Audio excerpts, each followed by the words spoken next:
I'm Brett. And I'm Alice. And we are the prosecutors.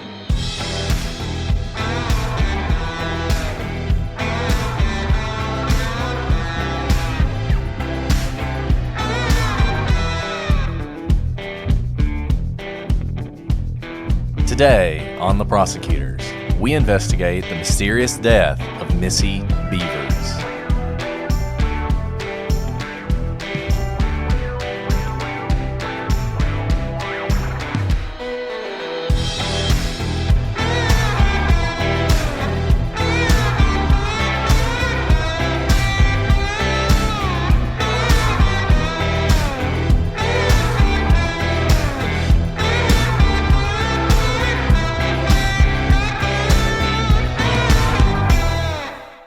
Hello, everybody, and welcome to the latest episode of The Prosecutors.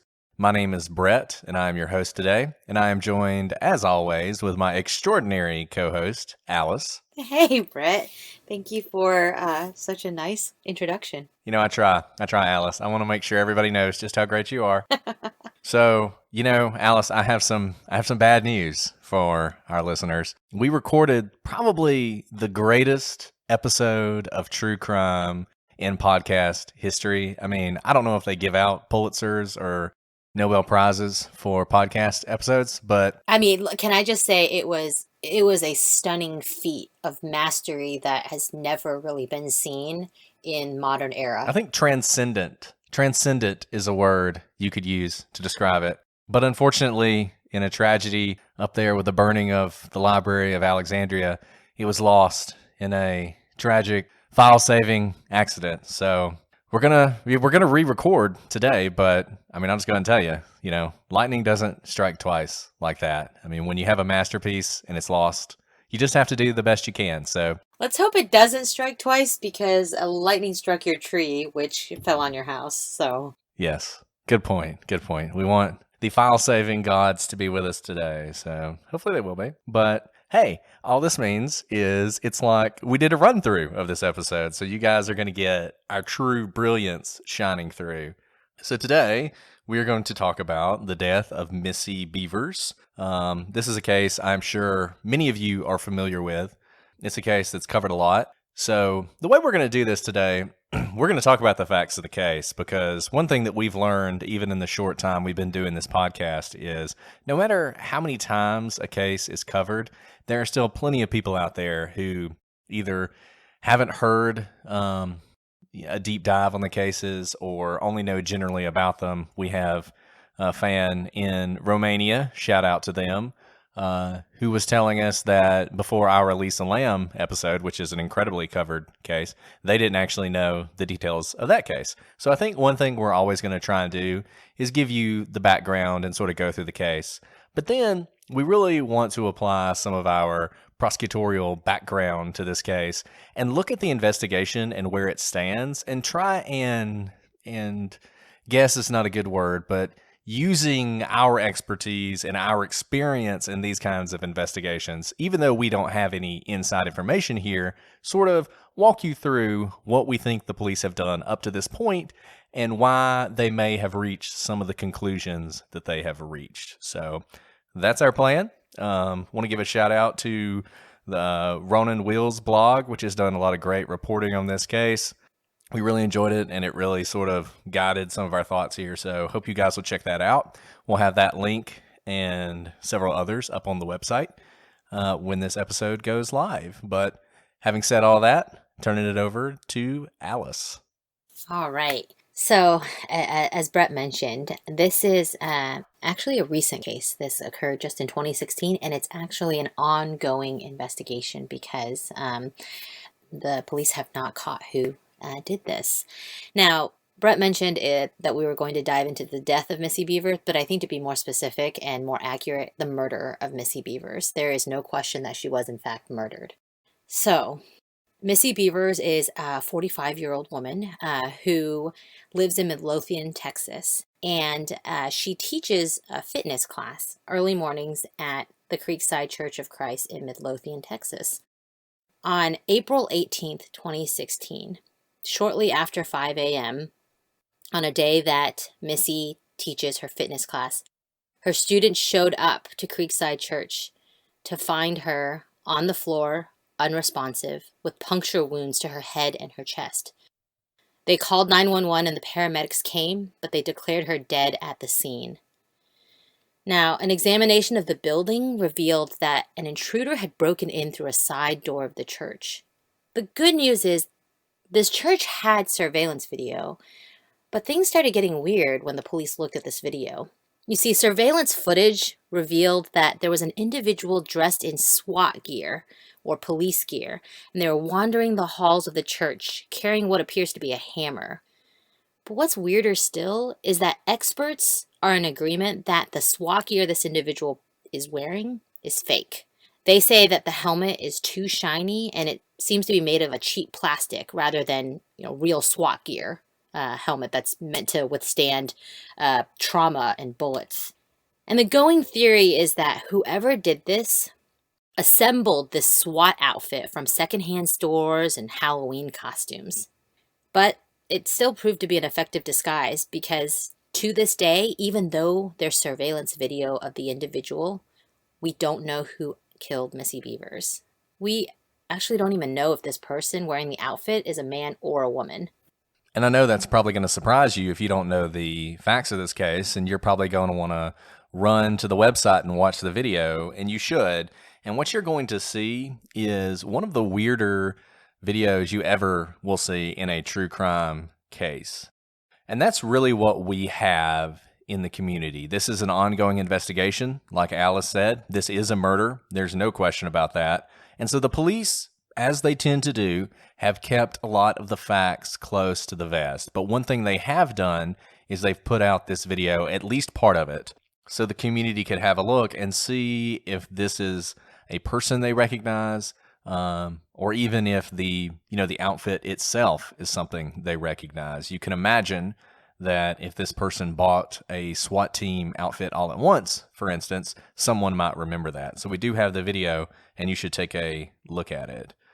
And what you're going to see when you do that, we're not going to watch the video with you like we did with Elisa Lam, but I will describe it for you, if you're in the car and can't watch it immediately.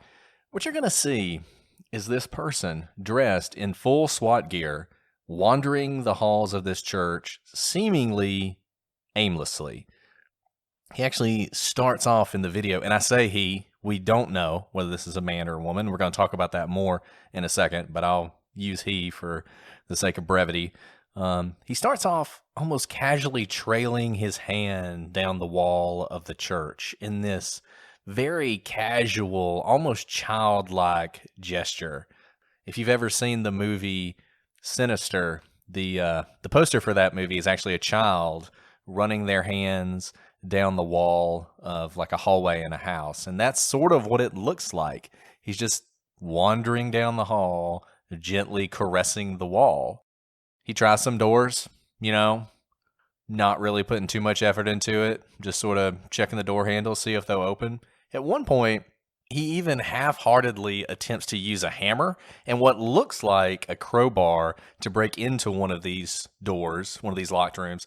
This is one of the weirdest things I've ever seen. When you watch it, it's like, it's unclear whether this guy has never done something like this before or if he's intentionally doing it in the least effective way possible.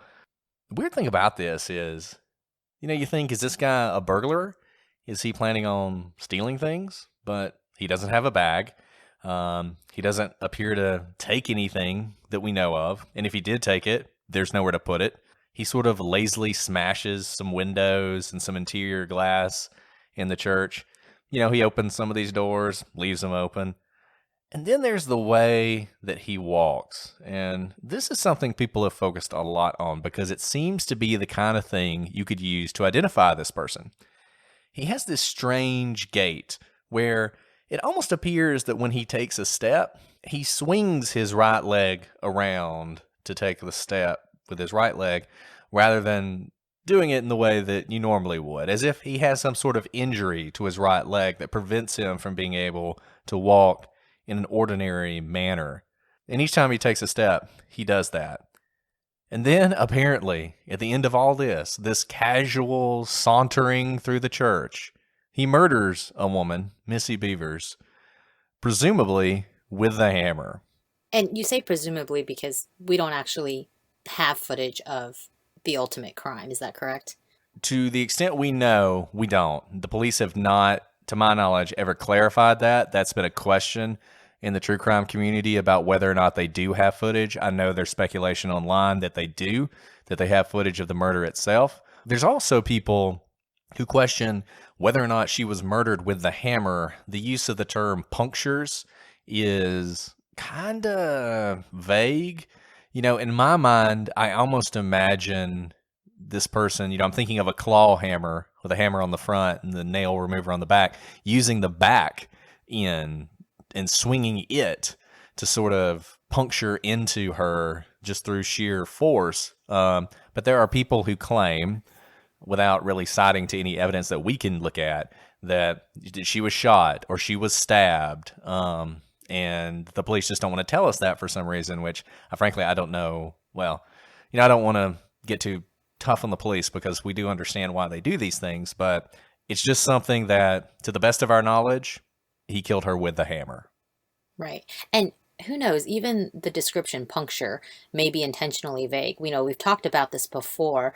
When an investigation is still ongoing, there's still holdback evidence because the police try to hold information that only the killer would know. So it's possible that puncture is meant to be vague.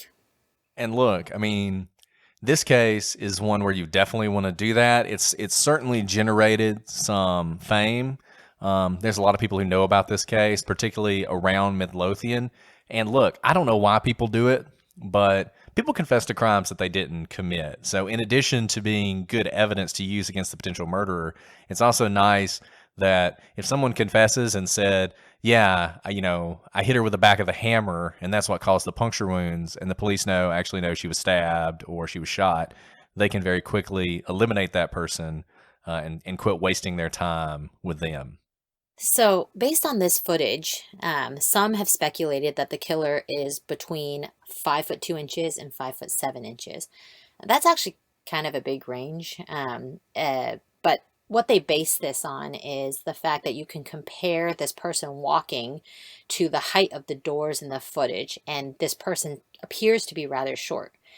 Now, I take a little issue with that there because, surveillance videos, and you'll see this if you watch the video, is usually being shot from above rather than eye level with someone. And so it's hard to tell where someone actually comes to on, a door, the height of the door.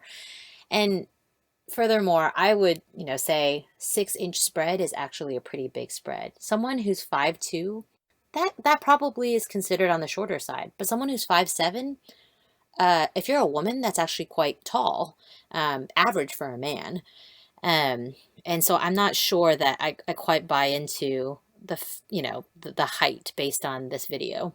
And there's a documentary series on Netflix, and unfortunately, I can't remember the name of it right now, but those of you who've seen it will remember this. It was a documentary series about different kinds of forensic evidence that were used in trials and how that evidence could essentially tell a story that wasn't true. And one of the shows was about video evidence, and it was actually about this exact issue where, based on the video, they thought the person was a certain height, and that led them to accuse this other individual, and this person was actually convicted. And then later on, they did another analysis of this video, and this guy that was convicted was like 6'2" or something. And when they did the next analysis, they realized that no, based on sort of the angle of where the camera was and several other things, that the person was actually quite short, like a foot shorter than this person at the tallest. So that actually ended up exonerating him. But it was only when that was looked at sort of a second set of eyes that they were able to tell that. And that was a case, like I said, where they went all the way through trial thinking that they knew how tall this person was. And in fact, they did not. And just from my own experience of seeing surveillance videos, they're usually at the corner of a room, which is quite high, usually a typical person can't reach it. That's the whole point. So you can't cover the surveillance video, and it can capture whatever's happening. I sometimes play the game of trying to guess if I can, guess the characteristics of that person, whether it be their height, their weight, and then I'll open up the file of the suspect, and I'm always wildly off, just to kind of test that own theory on myself. People would be pretty surprised at how dramatically surveillance cameras, just the different kind of cameras, the different kinds of lens, where it is, the amount of light, how it's angled, can really distort what you think you're seeing. And look, you would think if you have surveillance video and you go to trial, that's a slam dunk. But defense attorneys are really good at doing exactly what Alice is saying and picking apart these videos and sort of pointing out that you might not be seeing exactly what you think you're seeing. So in this case, it seems like it's a pretty good video, but I am also hesitant to ascribe too many concrete characteristics to this person based on the video we're seeing. And speaking of people trying to glean characteristics of this person off the video, some people also say that this individual is overweight. Again, I think this is difficult to tell because they are in complete SWAT gear. They're covered head to toe in this, black attire. And it's hard to tell if it's because of their weight or their equipment that they seem bulkier. But everyone does ask, is this a man or a woman? I really think it's hard to say. Now, based on the supposed size of this person, that they're on the shorter side, and the way this person walks, many people are absolutely convinced it's a woman. In fact, there was a search warrant related to this case, and it states in the affidavit, in certain portions of the footage, the suspect appears to have what has been described as a feminine sway or walk. The footage also indicates that the suspect has a distinct walk that is indicative of some type of injury which affects the right leg/foot. I'm going to stop there for just one moment and back up and talk about what a search warrant is. I know a lot of you may know what a search warrant is, but how it affects what we read in the affidavit. So, because we have constitutional rights, the police can't just search your property, your car, except in certain circumstances, of course, your house, typically unless they obtain a search warrant signed off by a judge. But with that search warrant, it has to be accompanied by an affidavit. And an affidavit is the sworn testimony of typically a law enforcement officer familiar with the case, who can articulate probable cause to the judge as to why they need the search warrant to be granted. So, we don't know who this search warrant was for, but just based on these two sentences that we read you, it may be that they were trying to get a search warrant for a woman. And I say that because that's a very specific thing to put in here, to say the individual in the video had a feminine sway or walk. And I think Alice just did a really good job of sort of laying out how these search warrants work, and the fact that police really have to justify why they want to search the place they're searching and why they think the individual who is at that place may or may not have information they need. And so these affidavits, they don't have all the information the police have. They don't, they're not exhaustive, but what they need to do and what they have to do is put enough facts that a judge who looks at these very skeptically, this is one of the most important things that judges do, is to look at these things. So there has to be enough information in there that a magistrate judge will say, okay, you got me. I'm convinced. I'm going to let you do this extraordinary thing, which is to go into somebody's house or their car or their personal papers and, violate that privacy because you think they may have been involved in a very serious crime. And it's more than you just think they're involved. It's more than having a hunch or a feeling or 30 years of experience as a police officer tells me this. You got to be able to point to some actual concrete facts that help support that. So I think you're probably right, Alice. I mean, it certainly seems like the only reason you would put that in a search warrant would be because you did think whoever did this was a woman, and you were trying to look into a woman. Now, look, the fact that they say this, and you can tell they are being careful even in this affidavit. They don't say it is clear from the footage or we believe it's a woman. They say in certain portions of the footage, the suspect appears to have what has been described as a feminine sway or walk. That's a lot of qualifications. Yeah. And having read a lot of affidavits and search warrants, this is incredibly qualified.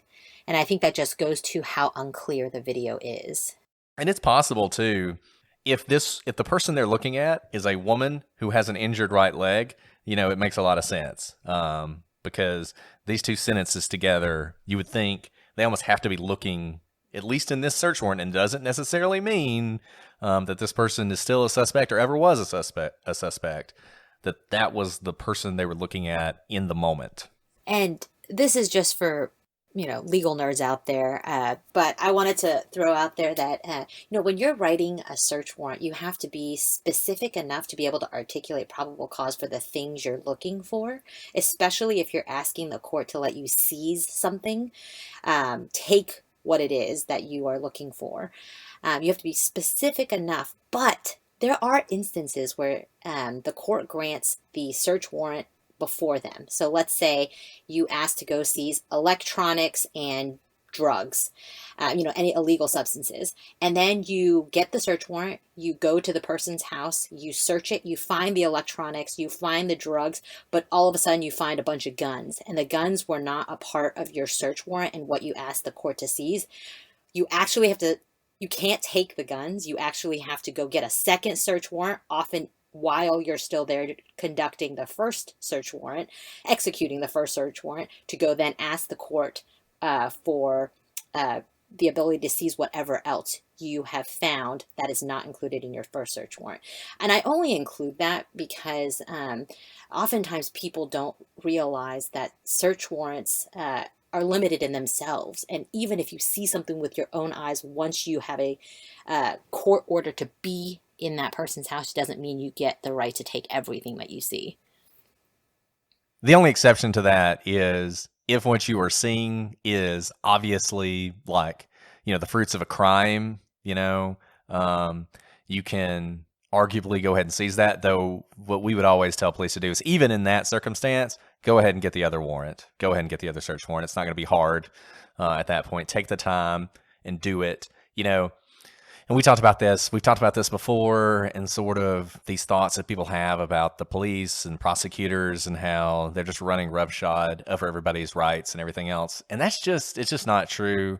And particularly in this kind of stuff, we take this very seriously. I mean, we have some long discussions between ourselves and the police officers and agents that we're working with about whether or not we should even try and get a warrant. And, these are thoughtful conversations, and it's not just, can we do it? Can we convince a judge? So though that's obviously very important. It goes beyond that to, is it worth it to take this step, which is it's a very serious step. It's basically right below indicting someone. So it is something people take seriously and put a lot of effort into. We mentioned earlier that we don't know if there is actually footage of the murder. And what would be nice to know, I personally don't want to see the footage if there is footage of the murder, but it would be nice to know if there was a struggle between this individual and Missy when she was attacked. Because the thing is, this individual, this intruder, just does not appear to be a physical specimen. Whether it's a man or a woman, it's hard to believe that Missy Missy, who is a fitness instructor, wouldn't have been able to beat back or really give this intruder a run for their money based on what we see on this video. Kind of a sauntering, potentially injured individual. Based on what I can tell about Missy, she could probably actually beat down most men. I think she could take me. I don't know if that says something about you or Missy. Yeah. And yeah, I mean, we just spent a lot of time telling you that just because you see it in the video doesn't necessarily mean it's true. But let's assume that what people think they see is what they see. Let's assume this is a, at most, 5'7" person who is overweight and has an injured right leg and frankly doesn't appear to have all that much energy when they're wandering around the church. It's hard to believe that if Missy knew it was coming, that there wasn't a struggle, and a pretty good one. And one reason that I think there might not have been is I assume the police would have told us that, because that is another thing, if you knew somebody who all of a sudden had scratches or, looked like they'd been punched in the face or whatever right after this happened, I mean, that's a very valuable piece of information. So we don't know, and there may not be footage of it at all. But if there is footage, I've got to think it does not show a struggle. So we've talked a lot about this video, but it's not the only one. In addition to this video, the police have also released, not on the same day, but I think a few days, maybe even a week or so, maybe more than that later. I'm not sure about the exact timing, but they released this first video, and then they released a second video. And this video was shot the same day in the morning, this early morning, and it shows another bizarre series of events. Essentially, you have a car that seems to be casing a gun store, SFWA Outdoors, which is located about a mile down the street from the church we've been talking about.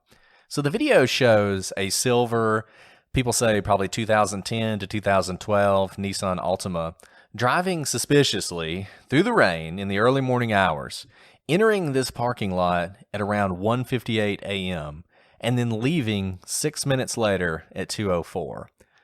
So when you watch this video, and it'll be on the website, you'll see this vehicle cut its lights as it's pulling into the parking lot of this store, obviously attempting to evade detection. And, if there's other cars passing, hopefully to avoid them seeing it driving around this parking lot.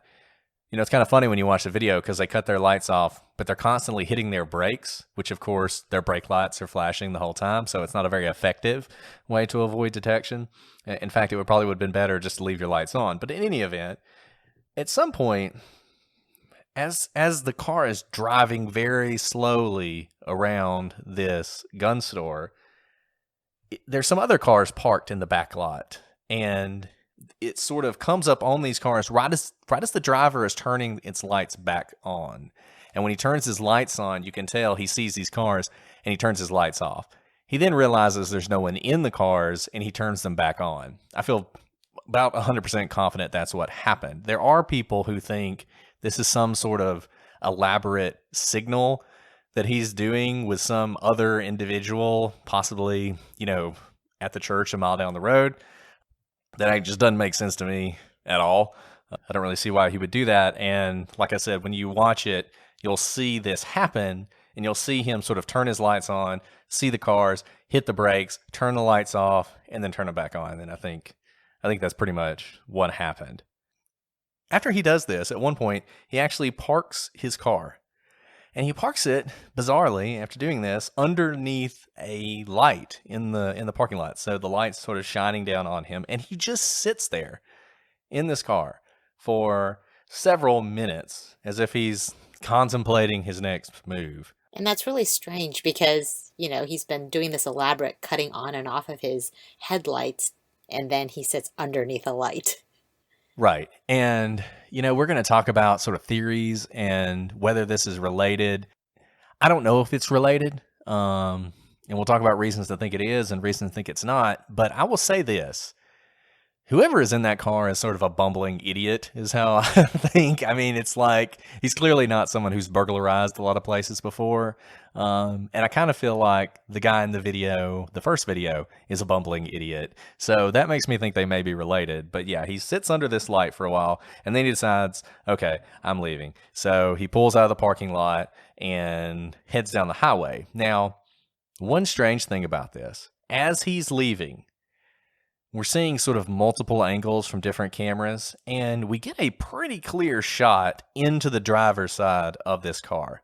Now, we can't see really anything about this individual, but what we can see is that the driver's side seat seems to be pushed back as far as it will go. In fact, it really looks like the back of the driver's side seat is hitting the rear seat, which makes you think somebody pretty tall is driving the car. Yeah, I mean, just to give a little flavor to that, I am between 5'2" and 5'7", and there is no way I could reach the pedal of my car if my seat is all the way pushed back. Maybe not even halfway back.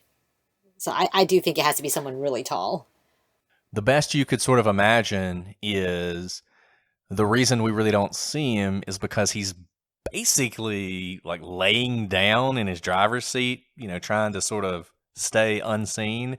And so he's kind of stretched out in a way that you wouldn't be if you were sitting normally. But I don't know. I mean, everybody take a look at this, see if you agree with me on this. It looks like I don't know that I could reach the pedals if my seat was pushed back that far. So definitely you should check it out. And now Brett mentioned that he thinks it's possible that these two videos are related because they're, it's kind of a bumbling burglar in both of them. I have to also, just mention anyone who conducts surveys or, puts surveys together knows that there's obvious survey bias in the order that you present questions. And you can really affect someone's thinking about an issue just by how you order questions next to each other, and it makes people think that they're related. So the fact that these two videos were released by the police, obviously people think they are related, because why else would the police release them to the public? And the police probably knows more than we know, and that's why they have released these two videos. But I do caution you that these are two videos in two different locations, and we can't even see the individual in the driving the car, so we don't even know that something ties them together with the SWAT gear wearing person in the church video. I don't think the police would be so quick to release two completely unrelated videos without thinking that they were related somehow. And of course, this looks like an attempted crime, and it was just a mile away from the site of a murder. So this is absolutely where you would go investigate if you were law enforcement. I mean, I think that it is definitely the case that the police want to know who was in this car. They want to know what they were doing that night, if for no other reason than to eliminate them as a suspect and to eliminate this vehicle as a suspected vehicle so that they can close that aspect of the case and move on. It's definitely suspicious enough and close enough that that's something you need to do. Whether they actually think it's involved, we don't know other than them releasing the video. The two things that I think counsel against it being related, number one, the size seems different. If you assume that 5'2" to 5'7" is correct, then it's hard to see how that person could also be driving this car. And the timing doesn't work perfectly. As I said, they leave the parking lot of that church at 2:04. The first time we see the suspect on surveillance, and we don't know exactly when they enter the church, but the first time we see them is at 3:50 a.m. So that's almost 2 hours later. That's a good bit of time. So that's another thing that sort of cuts against these two videos being related. So, not surprisingly, suspicion immediately fell on Missy's husband, Brandon, and Brandon's dad, Randy. There was question that maybe they had conspired to kill Missy to get her out of everyone's life without having to go through a messy divorce. Now, that's a pretty heavy allegation. What's it based on? There's really no evidence that Brandon and Missy had marital problems or there was any other sort of problem within, the in-law family. But there were just vague rumors that maybe Missy and her husband weren't getting along, or that Brandon's family didn't like Missy. And, this was reported even on CBS News, who said that Missy had an affair and that the marriage was on the rocks. But again, like we said, there's really no evidence of this at all.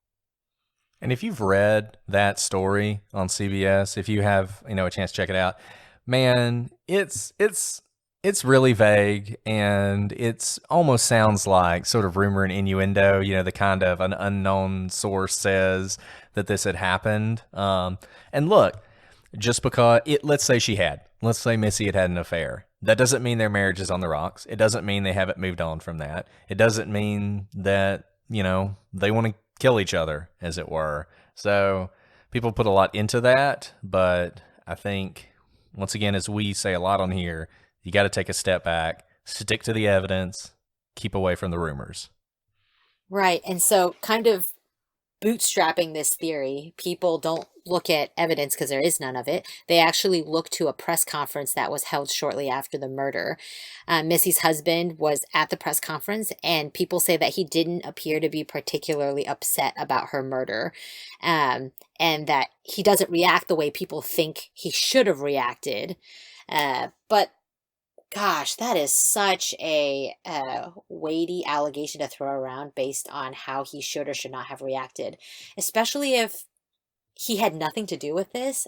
Wouldn't you be shocked if your healthy spouse were all of a sudden murdered and you don't think they have any enemy in the world? I wouldn't even know how to react. I don't know what's the proper way to react.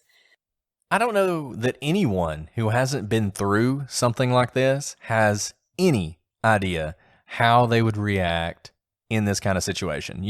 Personally, I'm the kind of person who typically is kind of unfazed by things. I don't easily get ruffled or upset. I'm like the calm guy in the room when everything's going crazy, but I can't say that that's how I would be if something happened to someone, that I loved, or even if, imagine that they were on hard times and they were thinking about getting a divorce. This is somebody he spent a lot of time with, that at least at one point in his life he loved. He's going to be upset about the fact that she's dead, and he's going to react to that in his own way. And if he knows, which everyone does, that he's a suspect, that people are looking at him, that people are suspicious of him, that's even more reason he may act in a way that seems weird or unusual. It's always a tough thing to get interviewed, on television. When you're getting interviewed about your wife being murdered, wow. Yeah, I don't think you can read a lot into that. Yeah.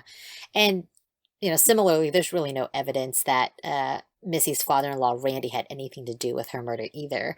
But people say that Randy had a similar unusual way of walking. That's like we see the killer in the video.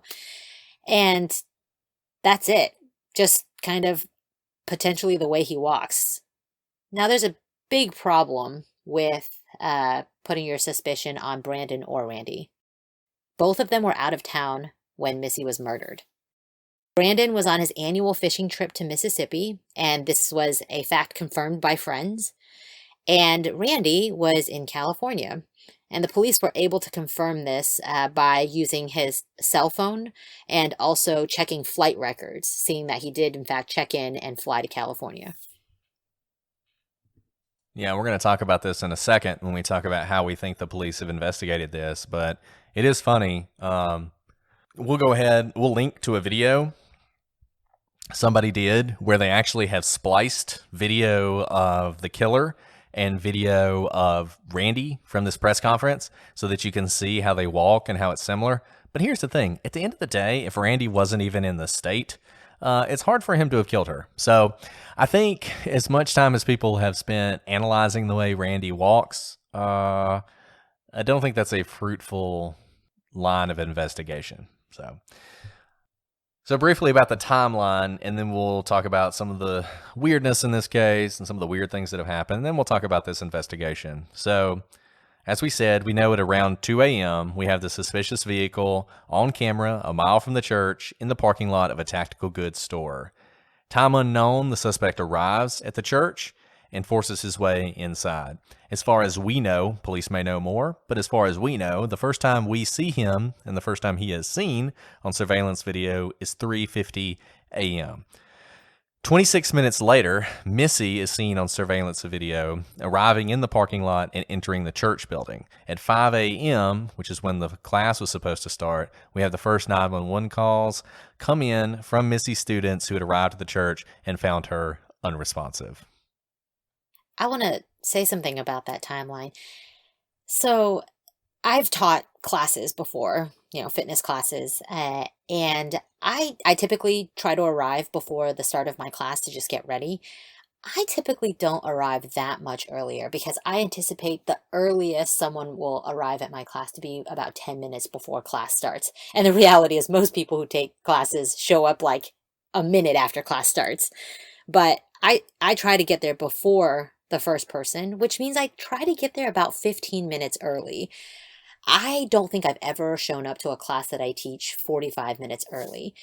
Um, and so Missy showing up 45 minutes early, that may have been something she did always. And in fact, if it is something that she does always, it might say something about the killer that they would know to be there so early, well before 45 minutes before the class, to be ready for her when she comes in. So I mean, I don't know if you can put much stock in that, but I just note that she does show up pretty early, and you may have to know that about her if you're trying to get there before her. I think this is a really good point that Alice is making. It's a point that I want to discuss a little bit. Let's go ahead. Let's talk about one of sort of the alternative theories that you've probably thought of, even as we're talking about this case. So Randy and Brandon aren't in town. Well, maybe they hired a hitman, right? That's where people always go. So let's say they hired a hitman. This is a really weird way to assassinate someone because, number one, it has to be planned while these two gentlemen are out of town. And the thing about this is unusual for Missy. She doesn't normally teach this class inside. Normally, she teaches it outside. The only reason that she's doing it inside that day is because it's raining. And if you watch the surveillance video of the car, man, it's coming down. And so she had posted on Facebook for the group, if it's raining, we're still training. And that laid out sort of where she would be and when this would start. Now, look, if I was going to kill someone, if I was a hitman, just put yourself in the hitman's shoes. You are taking a huge chance to do it this way. Number one, you don't know when she's going to arrive. Maybe Brandon tells you she always gets there early. So you think, okay, I should get there early too. Well, 3:50 is really early. And this person doesn't seem as though they're getting in position to commit a hit. As I said, they are wandering around almost aimlessly through this church. If you think they're trying to fake a burglary, they're not doing it very efficiently. And at the end of the day, they didn't take anything. So it's the worst staged burglary ever. Also, they don't know that she'll show up alone. For all they know, her students will be with her. And if she shows up around 5, there may be a lot of students with her. So you can't say definitively that this wasn't a hitman who knew that she was going to be there. And that meant, I now have the opportunity, but it is a brazen one if it is. And frankly, that video doesn't say brazen hitman to me. Now, there are some unusual aspects to discuss about this case, and we've already touched on one of them. This wacky video, the surveillance video from the church. Why does this person walk this way, the way they swing their leg around? Why? Okay, so we hadn't talked about this yet, but this individual also actually is wearing a headlamp or a headlight. And they're walking in the hallway, which is lit up. And at times you'll see that the headlamp is on while they're in the lighted hallway. But then you'll also see surveillance video of them in some darkened rooms, sticking their head in some darkened rooms, but the headlamp is off. So if you had a headlamp, wouldn't you use it in the darkened room so you could see it? See things in the darkened room? Or why even go through the trouble of turning it on and off, because you don't need it on when it's in the lighted hallway. So why not just leave it off? And for me, this harkens back to that car, where the guy is turning off his headlights, but he's still braking, so his brake lights are coming on, and he's probably causing more attention to be drawn to him by turning his lights on and off than he would if he just left his lights on. And like I said, we don't know if these are connected, but the way he does the headlamp reminds me of the way this person did the headlights on the car. Yeah, I mean, it's possible. And Brett earlier said that the intruder didn't have a bag, which was kind of strange if this person is actually trying to burglarize the church. But they are carrying a white box in their hands, and I can't tell what this box is. Maybe if you watch the video, you can have an idea of what it. Brett, can you tell what this box is? No, and people spend a lot of time on this box, and if you haven't watched the video yet, you may be thinking, well, I thought you said he didn't have anything to put stuff in. It's not a big box. It's not like, a paper box, that you use to move or whatever. It's this small white box. It's hard to even think what would go in this box, to be frank. Some people say that it has the emblem from the tactical store that the person was casing. If that were true, obviously pretty interesting. But you only see this box towards the end of the video when the person goes into one of the hallways right before the video cuts off. I would love to hear what people think about this box. Maybe it contained the weapon that caused the puncture wounds. Maybe it did. But I mean, like you said, maybe did they pick it up at the church or did they bring it in? I don't know. I don't think you can tell from the video.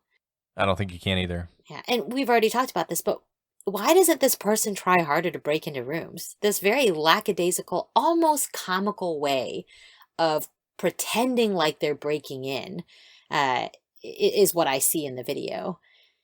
And, when they are trying to break into that one door with kind of like what looks like a crowbar and a hammer, it's so awkward that it almost seems like they're trying to use their less dominant hand, so we can't even tell if they're right-handed or left-handed. Are they trying to throw the viewer off as to which hand they use?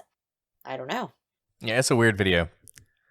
Yeah, and then of course, we don't know if this is a male or a female. I mean, I think the word I would use to describe this video is absurd. I mean, it's an absurd video. It's not like anything I've ever seen. It's not like any, piece of video evidence I've ever seen. Basically, nothing this person does makes sense. It does not look like someone on a mission. I think that's the best way I can describe it. It does not look like someone on a mission. No, it does not. So we sort of touched on this, but people talk about, is it weird that both the husband and the father-in-law just so happened to be on vacation that week, creating the perfect alibi? Now, as to Brandon, we know that this was a yearly fishing trip he did with his friends. So, unlucky, I guess, but maybe not necessarily weird. Don't really know anything about his father and how much he travels. Now, obviously, we've talked about this before. If you talk to FBI profilers, they'll tell you one thing people do is they want to get away from the crime. They don't want to be near the crime. This is particularly true when somebody hires a hitman. Even better. Not only are they murdered, but it couldn't be me because I wasn't in town. Look, it's not a bad argument. We're going to talk about, like I said, when we get through some of these weird things, we're going to come back to this and to how this investigation has been conducted and why we don't think a hitman is involved. Now, there was one piece of potential evidence that everyone got very excited about. You see, shortly after Missy was murdered, her father-in-law, Randy, took a bloody shirt of his to be cleaned. Understandably, because Missy was in the news, the dry cleaner employee who saw this immediately called the police. And the police came and tested the shirt. And there was, in fact, blood on the shirt, but they found that it was not human blood. It turns out that Randy had broken up a dog fight, and this dog fight was actually confirmed by his vet. Now, I'm just going to tell you, people don't like Randy. It is bizarre. It is bizarre, and, Randy does this right after the murder. People say, and I think this has been fairly well confirmed by the dry cleaner herself, that Randy actually came in. He gives her this bloody shirt and he says, "Yeah, I'm Missy Bevers' father-in-law." Why in the world would you say that? So, of course, she called the police. And some people have said that this is part of a sick game that Randy's playing, that he's involved in this and they hired the hitman or whatever, and he knows he's untouchable and he's taunting the police and he's taunting the public.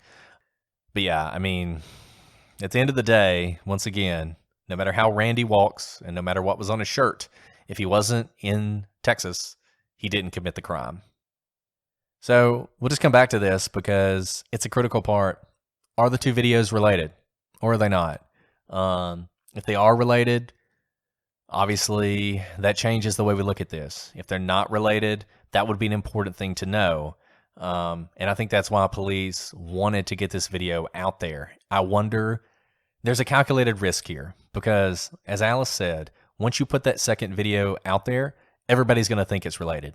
Everybody's going to think the person in that car is the person who killed Missy. And we just don't know that.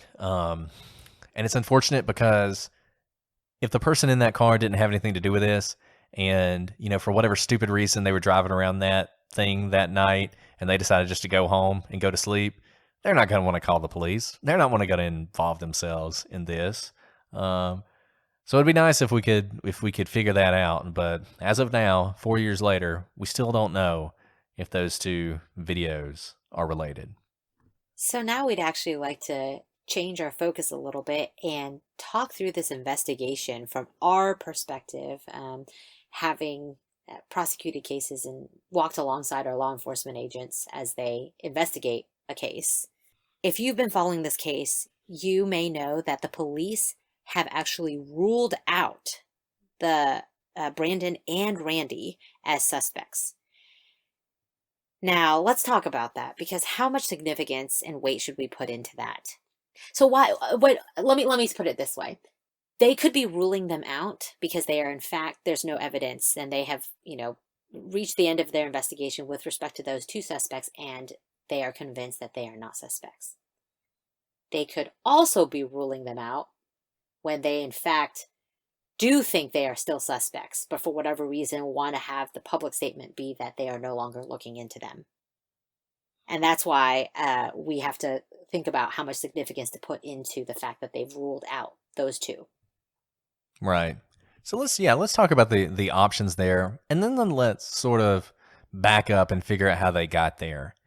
So it is possible that they put this out there so that Randy and Brandon would let their guards down and it would help the investigation. The police don't like to lie to the public. They don't like to lie to the press, but I would not say it's unprecedented for them to do so in a case that's particularly difficult to solve. Think of the Atlanta child murderers or the Zodiac killer or whatever. The police might be willing to do all sort of things to catch those people. This case is not exactly that. So, are they lying? I don't know. That's also possible that they're telling the truth, but it's just not that significant. Okay, yeah, they've been ruled out for now until they find some evidence, until they find a witness, until they find out who was in that car, and then it might change. The police aren't held to whatever conclusion they hold, right?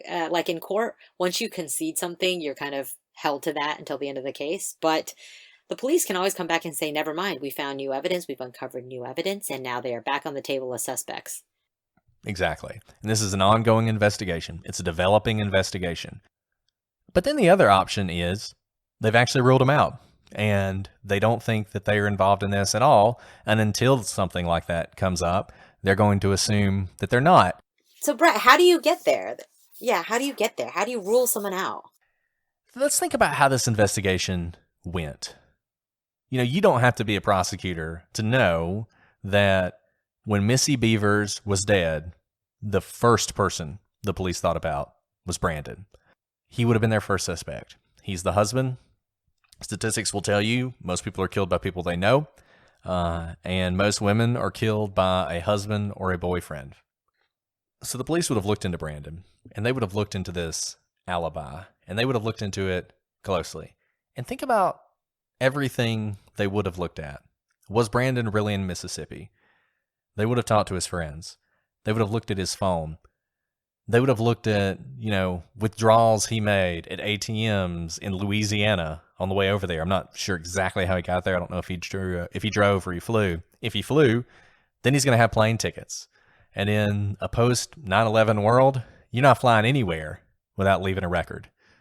The police would have been able to determine fairly quickly if Brandon was in Mississippi. If he weren't in Mississippi, he would be in jail by now.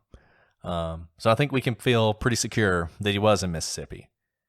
And let's assume at that point they moved on to the father-in-law. Same thing. Father-in-law says he's in California. He better be in California. If he's not, he'd be in jail by now. It's pretty clear the police looked at his phone as well, that they looked at plane tickets, that they looked at movement of money or where credit card charges were made. It's very difficult in this world today, even putting aside the fact that Twitter and Instagram and, your iPhone know exactly where you are when you're there.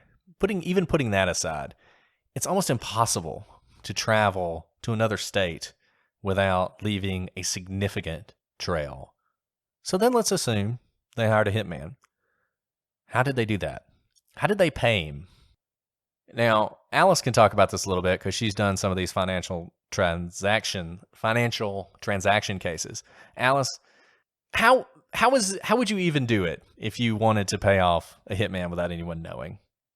I don't know what the going rate for a hitman is, but it's going to be a substantial amount of money.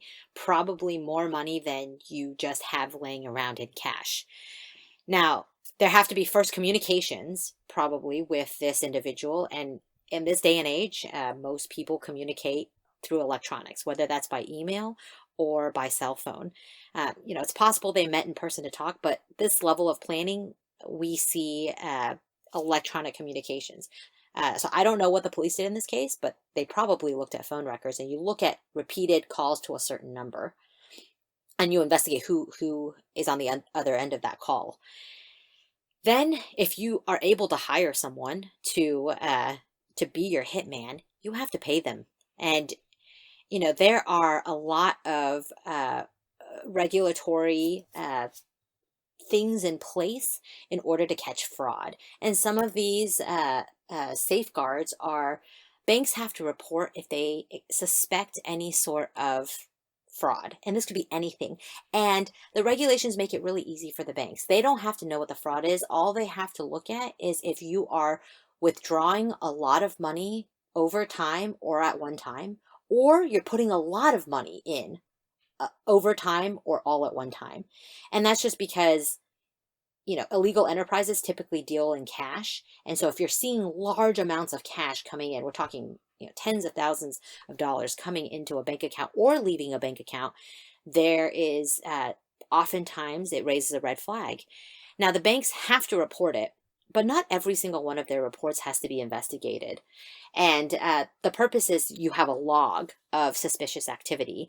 And if it turns out that someone's account later on becomes relevant for investigations such as this, there's a log from the past of any sort of suspicious activity that they may have conducted using their bank accounts. So all that to say is the financial industry, that being banks, is very highly regulated and also well reported on. And it would be really difficult to be able to have enough money to pay off a hitman and it not show up in some sort of financial records. And I'm not just and talking... you can... Yeah, go ahead. No, go ahead. I was going to say, it's not just cash we're even talking about. They're also looking if you're using that cash or using money to buy large amounts of other things such as coins or gold bars or even guns that you can hide or shelter money in. So again, if you're paying someone in other sorts of means, such as paying them in guns, that also is going to show up somewhere because you have to buy the gun somewhere. Right. At the end of the day, you can rest assured that the police, they subpoenaed his bank records, they subpoenaed his phone records, they probably looked through his email, they would have seen. So imagine, okay, he's got to get $20,000 in cash, and he's smart enough to know that if he pulls out $10,000 here and $10,000 there, That'll be a record of it. So he only pulls out a couple hundred here, a couple hundred there. We have a word for that. It's called structuring. And when you look at someone's bank records, you can tell if they're doing that, if there are large amounts of cash that are disappearing. Missy Bevers' family, they're not rich. These are not people who have $100,000, they keep under the sofa for a rainy day. They looked at his credit cards. They would have scoured his financial history to determine whether or not he had the money and he had the means, even if he could find a hitman, to pull this off. He's not in the mob. He probably doesn't know killers. And this wouldn't have been cheap. So if you're thinking there's a hitman involved, I don't know what to tell you, except if there was, Brandon and his father-in-law are some of the most sophisticated killers in American history, because with the amount of scrutiny that was on them, it is hard for me to believe they could have pulled this off and not left some kind of trail behind. And that leads me to think that when the police say they're not involved, it's because they're not involved. So if you're investigating this case, Brett, the most obvious suspects have just been ruled out. What do you do next? Yeah, so the way these investigations tend to go is it's like a circle. And you start with a person who's murdered. They're at the center of this circle, and you have sort of concentric rings going out. And the first person you look at are the people who are closest to him, family members, husband, even father-in-law, as we've seen in this case. Once you rule those people out, you got to go further out. One thing people have looked at in this case are members of this class. So they would have known Missy's movements. They would have known that she tended to get there early. They would have known that she tended to go alone. And they would have had the benefit of this Facebook post telling them exactly where she would be and when she would be there. Now, this is a public Facebook post, so let's not go crazy. It's not like they're the only people who knew, but they would have known. The problem is, what exactly is their motive? And we're going to post a lot of articles, and one of the articles we're going to post is actually fairly critical of the true crime community. There have been members of this workout group who have really had their lives turned upside down by web sleuths who've decided that it was one of them and have really gone after these folks. So I really encourage you to read that article because I think it shows you some of the dangers of this. But as far as we know, the police have no reason to think it is one of these members of the class. So I think that's another circle that gets ruled out fairly quickly. Then where do you go when you run out of circles? Well, I think where you go is that this is a random act.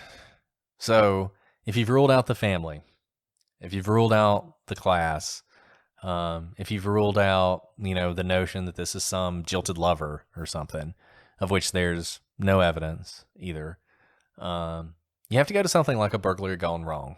Now, this is not a popular theory because it's not sexy. We actually, I think there's something psychological about this. We don't like random acts of violence. We would rather it be Brandon, because if it's Brandon, then it's sort of Missy's problem. If it's a random act, then it can kind of happen to anybody. But if you pressed me and you asked what was going on here, I think the video we see, and look, I get there's some contradictions here. The height estimate on the person and the car does kind of bother me, but I think when you look at the behavior in both cases, I think what you see is someone who is not very sophisticated, who wants to burglarize something. If I had to guess, I would say it's probably because they want to buy drugs or whatnot. They're casing this gun store because guns are a good thing to steal. People steal guns all the time. Don't do it. It's federal crime. But people do it a lot. But I think this person probably realized pretty quickly that this is a hard target. It's not easy. There's a lot of cameras. It's not easy to break into a gun store. And so I think at some point they left that gun store and looked for another target, and a mile down the road is a church. And, gun stores are robbed a lot. So are churches. Churches are soft targets. They often have a lot of expensive electronic equipment inside. They often occasionally have large amounts of cash inside. People even break into churches, they break into a lot of places to do this, but there's still the copper wiring out of the air conditioner. So I kind of imagine that this person broke into the church looking for something, thinking, man, I got this place to myself. Nobody's going to come in here. It's the middle of the morning. It's a church. I got nothing to worry about. And then all of a sudden, at the weirdest time possible, like 4:15 in the morning, as they're wandering around this church, Missy comes in, there's a confrontation, and it turns violent. I think the SWAT team outfit actually kind of helps you here, because I think it's one reason you can't see the person in the video from the parking lot of the tactical store, because I think they're so dark you can't see them. I think in their mind they thought that was a good disguise to wear, breaking into a tactical store, because they thought, if somebody sees me coming out with guns, well, look, I'm just a police officer, because I think they're an idiot, frankly. And then they broke into a church, and Missy was in the wrong place at the wrong time. That's essentially what I think happened. So, Brett, I think that's a really good theory. I agree with you that this is likely a random act, and it's probably done by someone who does not know Missy, which is why it's so difficult to solve this case. Because I do think if it's someone who knows her, there's been so much scrutiny in this case that usually you'll be led to that person before long. And it's been 4 years, and this is still an unsolved murder. And just go back to the video, like we've talked about the surveillance video a lot. We look at a lot of video, and the most useful video is when you think you know who did it, and you think you know how they did it, because then you can use the video to confirm that. Now, with all the video they have, if this were somebody that they have identified as a suspect, they should be able to nail that person by now. They got video of the car. They got video of the person. You would think and look, we're all doing it, right? Like all the people out in true crime land, what are they doing? They're looking at the way the father walks. They're looking at the way the person walks in the video, and they're trying to compare the two. And, I think this video, the fact we have it, but that no one connected to Missy has been arrested, gives you a really strong sense that this is not someone that they have been able to identify as a suspect. Now, I think your theory still leaves some questions for me, namely this 2-hour gap between the first video of the car and then the first time we see this person or an intruder in the church, and a few other things that just still leave question marks in my mind. So I'm going to add to your theory that I do think this is a person who's probably not very good at being a burglar. But I think that there might actually be some sort of drug use at issue here because of the way this person's acting. I can imagine that this individual, maybe to calm their nerves or just to get hyped up to rob a gun store, takes a hit or gets high or does something, and they are under the influence. That's why they're being a really bad caser of that gun store. They're kind of coming in, trying to act stealthy, but then not at all. As you noted, they're kind of turning their lights on and off in an erratic manner, not as if they know what they're doing. And they ultimately park under a light when it seems like they've been trying to avoid detection by turning off their headlights. Maybe they're sitting under that headlight to think, what's next? Or to pull out a needle or a joint or something, because they're freaked out about what they tried to do, and they decide, you know what, I don't know if I can do this. This seems like a lot of work, and they drive off. Maybe in those 2 hours, they're sitting in an alley and doing more drugs or getting high, what have you, and they still want to do something because, they came out to steal something. So they end up at the church, and I'm actually wondering if this person doesn't walk with that weird gait that we've been seeing in the video, and that might be part of the reason it's been so difficult to find this individual. I wonder if they're walking that way because they're under some sort of influence. You know how like when you're acting kind of loopy, you might swing your leg around? I can almost see that's what that person's doing, that they're not actually injured or have a strange gait to begin with, but they're just kind of running their hands on the wall, swinging their leg, because they're under the influence.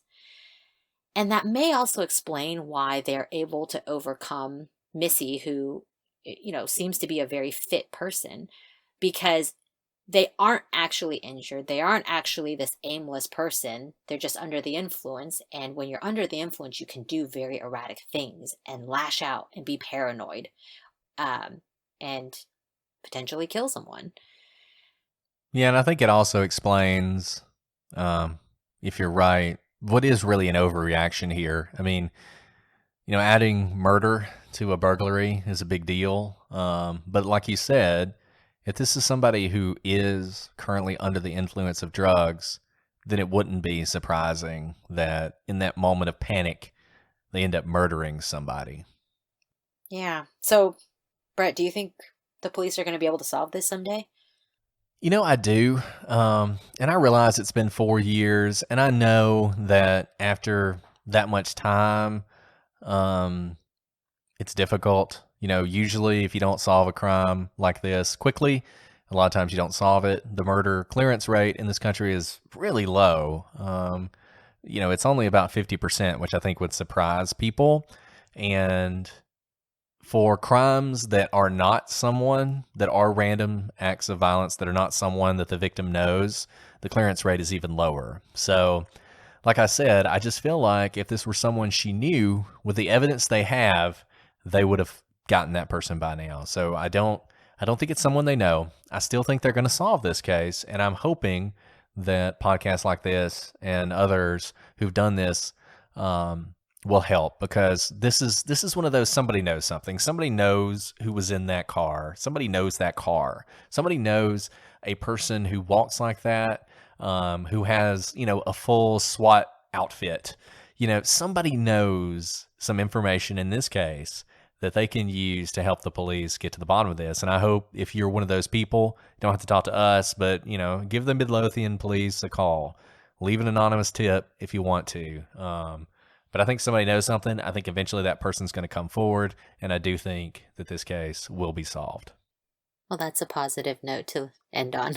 Yeah, and I know a lot of you guys are going to disagree with us on this. I know a lot of you think that this wasn't a random act of violence. I hope you'll reach out to us and let us know if there's evidence we've missed, if there's arguments we've missed. Let us know about it. Shoot us an email, prosecutorspod@gmail.com, @prosecutorspod for both Twitter and Instagram, and prosecutorspodcast.com is our website, and we'll throw up a bunch of these documents and videos we talked about today on there so you can take a look at them. Thanks to everybody who's been listening to the podcast. We have been just thrilled at the amount of feedback we've gotten, at the number of people who are downloading, people who are leaving reviews. Keep leaving those 5-star reviews on Apple, and just keep letting us know what you think. A lot of people have reached out with cases they'd like to hear about. We're going to do some of those cases in the coming weeks, and that's what we want. We want this to be an interactive thing. We want this to be more of a conversation than anything else. So I hope you guys will keep talking back to us. But I don't know if you have anything else, Alice, you want to add? That's it for this time. We're really glad you guys joined us. Yeah, we're so glad you guys joined us. We'll be back next week with a new case, new questions, and hopefully new answers. But until then, my name is Brett. And I'm Alice. And we are the Prosecutors.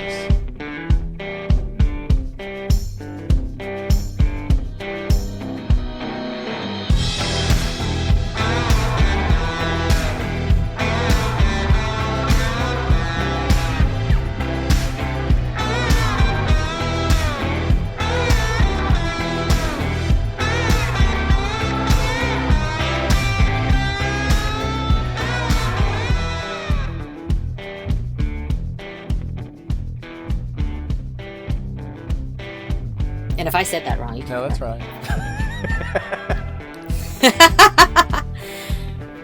Okay, yeah, I look like I'm pretty loud here. Okay. I mean, you're usually loud. That's kind of your thing in life, I mean. Yikes. Yikes!